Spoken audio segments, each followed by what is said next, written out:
बिस्मिल्लाहिर्रहमानिर्रहीम। अस्सलाम वालेकुम वीवर्स। रमज़ान की आमद है और रमज़ान की तैयारियां ज़ोरों शोर से जारी हैं। अगर कुछ पहले से हम तैयारी कर लेंगे तो हमारे पास इबादत के लिए काफ़ी टाइम बच जाएगा। यही सोच के आज मैं आपसे एक बेहतरीन सी रेसिपी शेयर कर रही हूँ, यानी कि चिकन नगेट्स की रेसिपी शेयर कर रही हूँ। इसके लिए मैंने एक प्याली यानी तकरीबन 250 ग्राम चिकन लिए, उसका मैंने कीमा बना लिया है। अब उसमें हस्बे ज़ायक़ा नमक डालेंगे, हस्बे ज़ायक़ा काली मिर्च डालेंगे। मैंने आधा चम्मच काली मिर्च डाली है। 2 बड़े चम्मच भर के सोया सॉस का डालेंगे। 1 चम्मच सिरका डाल लेंगे। अब मैं 3 डबल रोटी के स्लाइसेस ले रही हूँ, इसको मैं दूध से सोक करूँगी। दूध से भिगा देंगे इसको और इसके बाद हम इसे यूज़ करेंगे बगैर निचोड़े। तो इससे नगेट्स बहुत अच्छे, बहुत सॉफ्ट, जूसी और मॉइस्ट बनते हैं। अगर ब्रेड क्रम्ब ऐसे ही डाल देते हैं तो ये फ्राई करने के बाद नगेट्स बहुत ज़्यादा सख्त हो जाते हैं। अब इसमें 2 चम्मच के करीब कॉर्नफ्लावर मिला लें और इसको अच्छी तरह से मिक्स करें।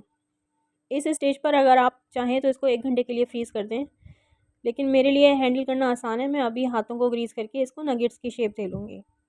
अपनी मर्ज़ी का साइज़ ले लें, अपनी मर्ज़ी के शेप दे लें। इतने एक प्याली चिकन तकरीबन 250 ग्राम चिकन में पूरी ट्रे भर के नगेट्स तैयार हो गए हैं, जो फ्रीज़ेबल हैं। इसको तकरीबन हम 3 हफ़्ते तक फ्रीज़ कर सकते हैं। क्योंकि हर चीज़ घर की बनी हुई है, इसलिए ये ज़्यादा अरसे तक फ्रीज़ किए जा सकते हैं और इसमें मैंने चीज़ भी नहीं ऐड किया है। देखिए जनाब, कितने सारे नगेट्स बनके तैयार हो गए हैं। अब हम दूसरी जानिब एक अंडा लेंगे, उसमें थोड़ा सा नमक और 1 चम्मच दूध मिला के इसको फेंट लेंगे। अंडा जितना अच्छा फेंटा हुआ होगा उतनी ही अच्छी कोटिंग होगी। दूसरी तरफ मैं 1 कप के करीब ब्रेड क्रम्स ले लेती हूँ। ये मेरे होममेड ब्रेड क्रम्स हैं, मैंने अभी ही बनाए हैं। आधी प्याली के करीब मैदा ले लेंगे। एक नगेट्स उठाएंगे, उसको मैदे में कोट करेंगे, फिर उसको हम अंडे में कोट कर देंगे।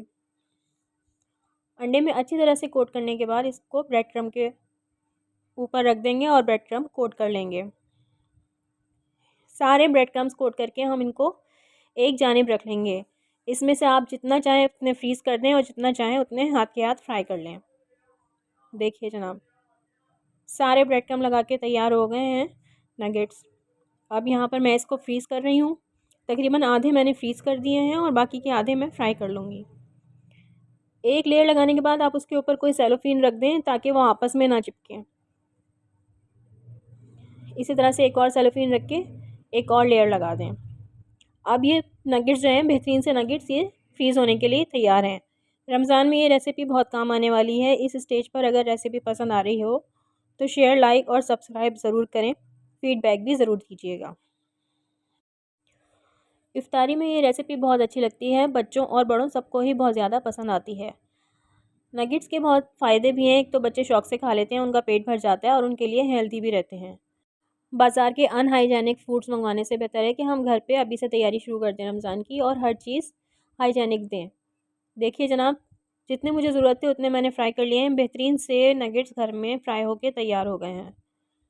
इनको आप शाम की चाय पे सर्व करें, बच्चों को लंच बॉक्स में दें, अपने लिए बनाएं, ख़ुद अपना इंजॉय करें अपना बना के। बहुत मज़े के चिकन बने हैं, मैं आपको खोल के भी दिखा देती हूँ। बेहतरीन से जूसी नगेट्स बन के तैयार हो गए हैं, खुश रंग और खुश ज़ायक़ा। मुझे बना के बहुत मज़ा आया। आप मुझे फ़ीडबैक ज़रूर दीजिएगा। अल्लाह हाफ़िज़।